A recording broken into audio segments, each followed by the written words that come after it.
पाकिस्तान और भारत के माबैन 6 सितंबर 1965 को छिड़ने वाली जंग 17 रोज तक जारी रही।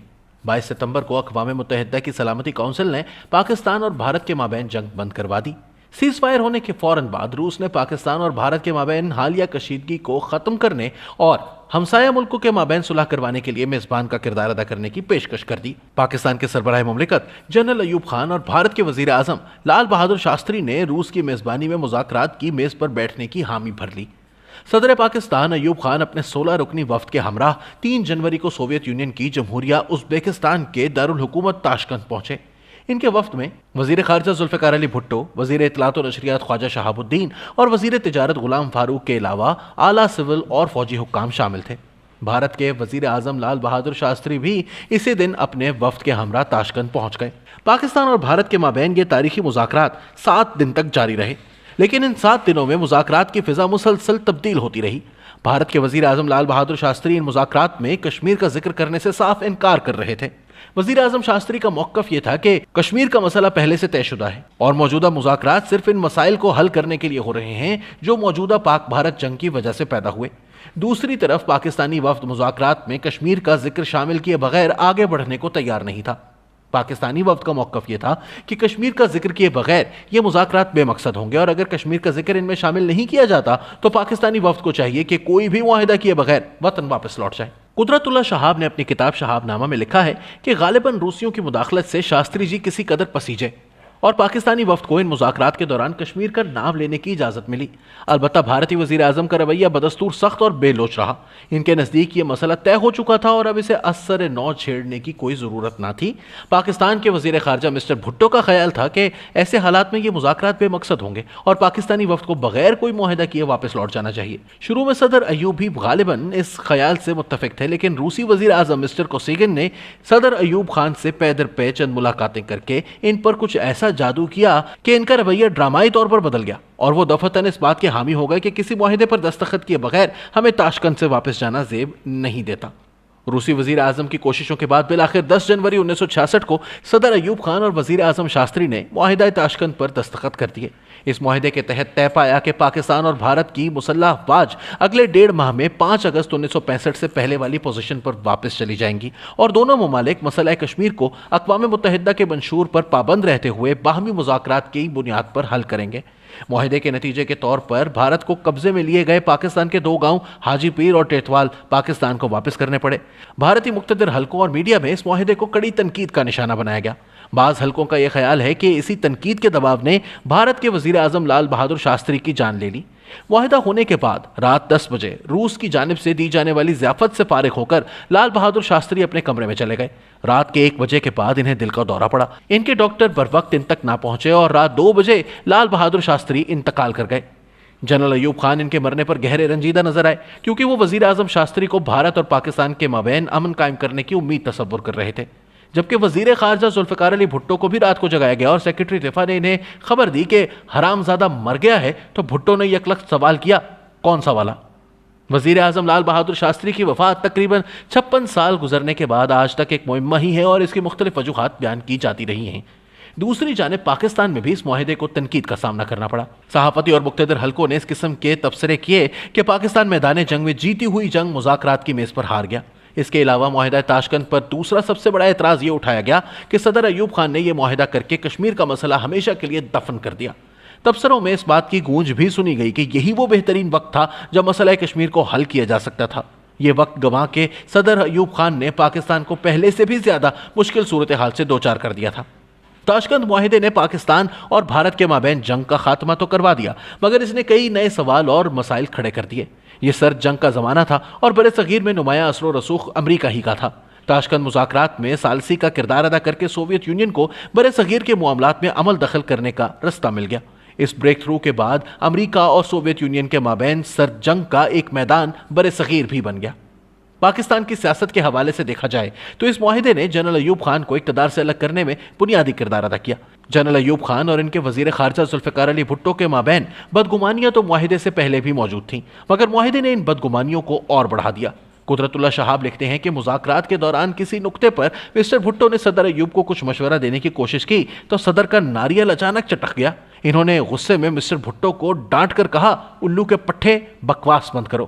مسٹر بھٹو نے دبے لفظوں میں احتجاج کیا، سر آپ یہ ہرگز فراموش نہ کریں کہ روسی وفد میں کوئی نہ کوئی اردو زبان جاننے والا بھی ضرور موجود ہوگا۔ شہاب صاحب لکھتے ہیں کہ غالباً یہی وہ نقطۂ آغاز ہے جہاں سے صدر ایوب اور ذوالفقار علی بھٹو کے راستے عملی طور پر الگ الگ ہو گئے۔ عقیل عباس جعفری اپنے مضمون میں لکھتے ہیں کہ معاہدہ تاشقند کے بعد ایوب خان اور ذوالفقار علی بھٹو کے اختلافات کھل کر سامنے آئے۔ وزیر خارجہ ذوالفقار علی بھٹو صدر پاکستان ایوب خان کے ساتھ ڈبل گیم کر رہے تھے۔ معاہدہ تاشقند طے پانے کے بعد بھٹو دبے دبے الفاظ میں یہ تاثر دینے لگے تھے کہ پاکستان نے اس معاہدے پر دستخط کر کے کشمیر کو ہمیشہ کے لیے بھارت کی جھولی میں ڈال دیا تھا۔ پاکستانی عوام اور اپوزیشن کے سیاستدانوں کا بھی یہی حال تھا، اور اسی وجہ سے 13 جنوری 1966 سے مغربی پاکستان میں معاہدہ تاشقند کے خلاف احتجاجی مظاہروں کا آغاز ہو گیا۔ یہ مظاہرے کالجوں اور یونیورسٹیوں میں بھی داخل ہو گئے۔ بھٹو اس مرحلے پر ایوب خان سے تعلقات بگاڑے بغیر اعلان تاشقند کے خلاف تحریک کی محتاط طریقے پر حمایت کرنا چاہتے تھے۔ ان کا منصوبہ واضح تھا، اگر انتظامیہ تحریک پر قابو پانے میں ناکام ہو گئی تو وہ حکومت کا تختہ الٹنے کے لیے مظاہرین کے ساتھ مل جائیں گے، اور اگر تحریک کو دبا دیا گیا تو جب تک ممکن ہوا کابینہ میں شامل رہیں گے۔ الطاف گوہر اپنی کتاب ایوب خان فوجی راج کے پہلے 10 سال میں لکھتے ہیں کہ بھٹو نے ایوب خان کو یہ تعجب انگیز مشورہ دیا کہ وہ معاہدہ تاشقند سے لا تعلقی کا اعلان کر دیں۔ ایوب خان نے اس تجویز پر بھٹو کو سخت الفاظ میں ڈانٹ پلائی اور کہا کہ وہ اس طرح کی فضول باتوں سے باز رہیں۔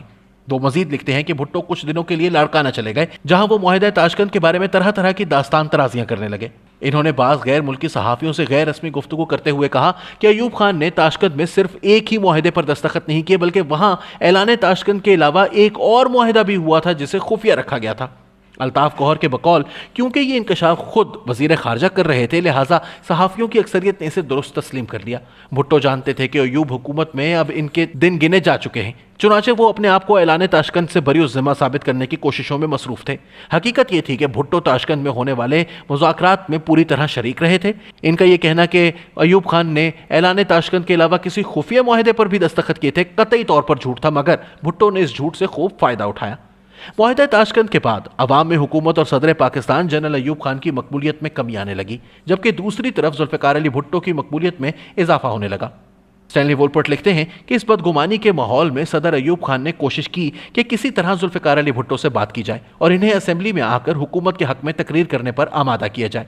اس مقصد کے لیے جنرل ایوب خان نے مارچ 1966 میں لاڑکانہ کا سفر کیا اور بھٹو کے بقول انہوں نے بھٹو سے اسمبلی میں آ کر تقریر کرنے کے لیے منتیں کی۔ بھٹو صاحب صدر ایوب کی بات مان گئے اور 16 مارچ 1966 کو انہوں نے قومی اسمبلی کے فلور پر جب اپنی تقریر شروع کی تو حکومت اور صدر ایوب خان سمجھ رہے تھے کہ ان کے حق میں بات کی جانے والی ہے، لیکن یہ مکمل طور پر اکھڑے اکھڑے نظر آ رہے تھے۔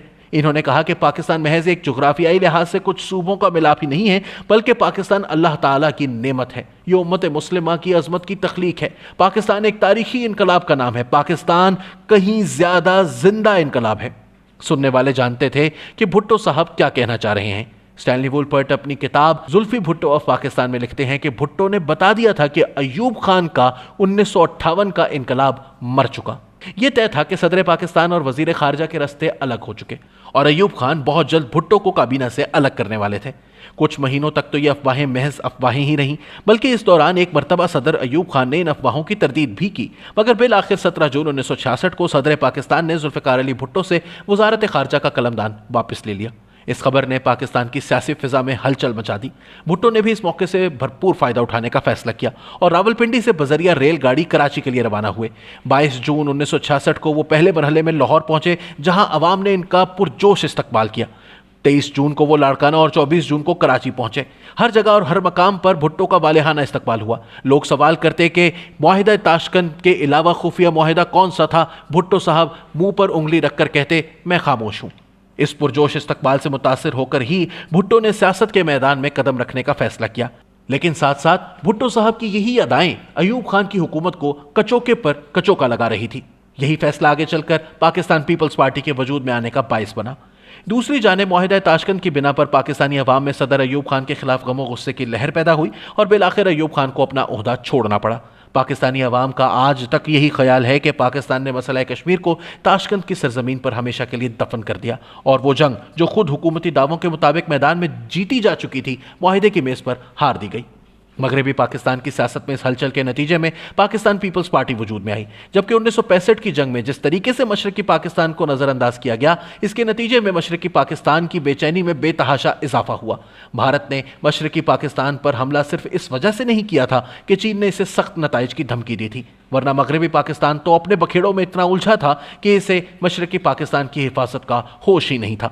मगरबी पाकिस्तान में जहां पीपल्स पार्टी एक नए मजहर के तौर पर सामने आई, इसी तरह मशरकी पाकिस्तान में शेख मुजीबुर रहमान की अवामी लीग को मजीद पजीराई मिली और जंग के बाद के हालात के पेश नज़र ही शेख मुजीबुर रहमान ने अपने तारीखी 6 नुकात तहरीर किए।